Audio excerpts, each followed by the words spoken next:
Catholicism, America's original sin.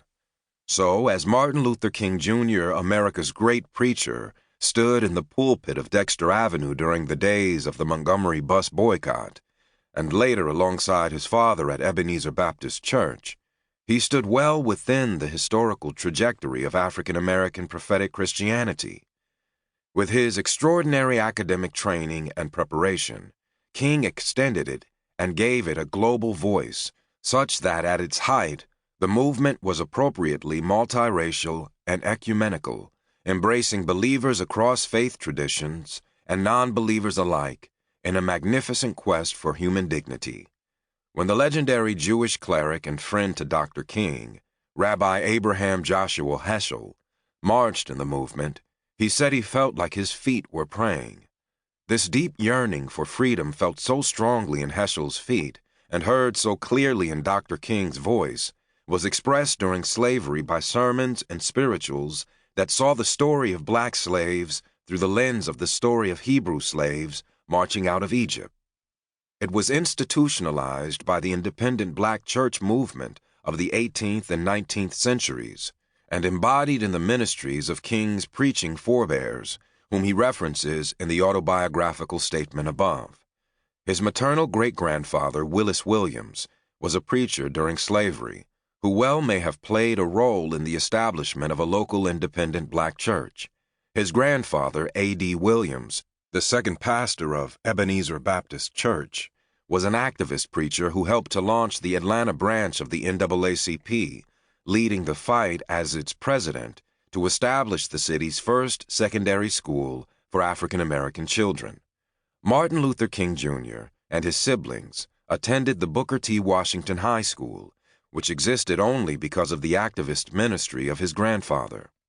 Also, few people know that Martin Luther King Sr., King's father and Ebenezer's third pastor, led a campaign for voting rights in 1935 in Atlanta, 30 years before King and others would create the conditions necessary for passing the Voting Rights Act. Moreover, Daddy King, as his father was affectionately called, fought for the equalization of teachers' salaries decades before his son and others would lead a nonviolent war against segregation itself. The activist tradition of a church born fighting for freedom, philosophically grounded in the other sources he cites in his Pilgrimage to Nonviolence, including Walter Rauschenbusch's Social Gospel, helped to explain why, for King, preaching and activism were inextricably connected. In fact, in his work, the two are so seamlessly connected that it is difficult to see where one ends and the other begins.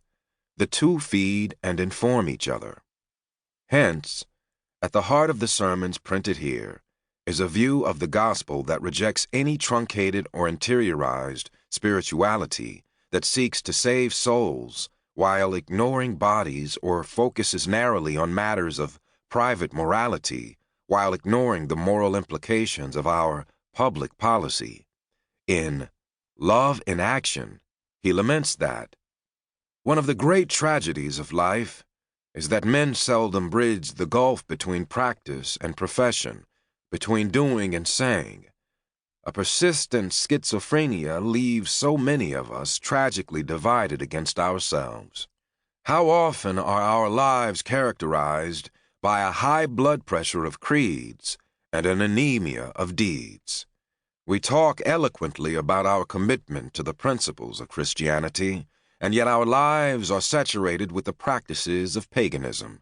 We proclaim our devotion to democracy, but we sadly practice the opposite of the democratic creed.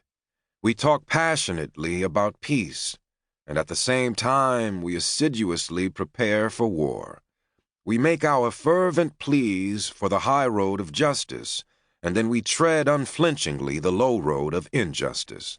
This strange dichotomy, this agonizing gulf between the ought and the is, represents the tragic theme of man's earthly pilgrimage. In positive terms, Dr. King prescribed what he called in another sermon printed here, the three dimensions of a complete life. Herein is the clarion call of a spiritual genius and sober-minded sentinel